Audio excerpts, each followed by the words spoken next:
शिव की मूर्तियों में कुछ अजीब बात है, कुछ ऐसा जिसके बारे में कोई बात नहीं कर रहा। शिव के शरीर पर हमेशा एक सांप क्यों रखा जाता है? जब वे नृत्य करते हैं तो सांप अचानक उनके हाथ पे क्यों सरक जाता है? और इस बेघर भिक्षाटन रूप में सांप उनकी कमर के चारों ओर लिपटा हुआ है, हमेशा केवल एक संयोग या फिर कोई छिपा हुआ पैटर्न है जिसे मेन स्ट्रीम इतिहासकारों ने अनदेखा कर दिया है? मेरे साथ बने रहिए, क्योंकि अब जो आप देखने वाले हैं वो आपके मन से प्राचीन मंदिरों की इमेज बदल देगा। शिव की किसी भी प्राचीन मूर्ति को देखिए, आप पाएंगे कि जब वे शांत भाव से बैठे होते हैं तो उनके गले में हमेशा एक सर्प लिपटा होता है। लेकिन क्यों? यह एक डिटेल कभी भी गायब नहीं होता। ऐसा लगता है जैसे प्राचीन मूर्तिकार कोई गुप्त संदेश लिख रहे हों।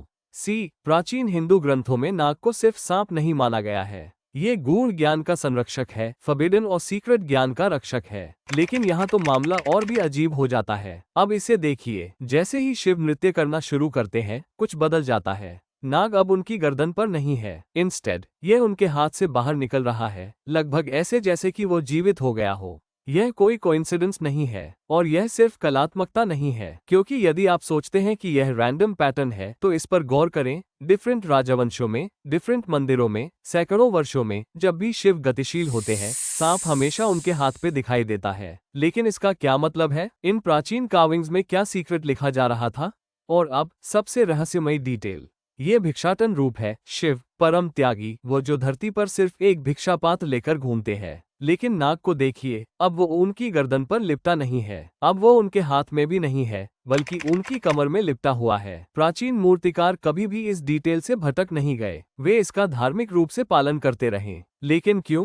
क्योंकि यहीं से सर्प का खोया हुआ अर्थ उजागर होना शुरू होता है। और फाइनली हम शिव के सबसे पवित्र, सबसे रहस्यमय रूप लिंगम तक पहुंचते हैं। क्या आपने नोटिस किया? सांप हमेशा लिंगम के ऊपर रहता है, लेकिन कभी उसे छूता नहीं। यह कोई संयोग नहीं है, यह एक प्राचीन संहिता मतलब कोड है। हर प्राचीन मंदिर, हर राजवंश, हर युग में इसी पद्धति का पालन किया गया है। सांप लिंगम की रक्षा करता है, लेकिन उसे कभी छूता नहीं है। तो चलिए सभी टुकड़ों को एक साथ जोड़ते हैं। बैठे हुए शिव, गर्दन पर सांप इक्वल्स दबा हुआ ज्ञान, सुप्त शक्ति। नटराज, नृत्य करते शिव, हाथ पे सांप इक्वल्स सक्रिय शक्ति, ब्रह्मांडीय हलचल, मोशन। भिक्षाटन, बेघर शिव, कमर पर सांप इक्वल्स भौतिक दुनिया का परित्याग। लिंगम, ऊपर सांप इक्वल्स सर्वोच्च आध्यात्मिक ऊर्जा, भौतिकता से परे। ये सिर्फ एक पैटर्न नहीं है, यह एक सावधानीपूर्वक संरक्षित रहस्यमय कोड है जो हजारों सालों से अस्तित्व में है। लेकिन मॉडर्न विद्वान इसे अनदेखा करते हैं, वे इसे सिर्फ पौराणिक कथा कहते हैं।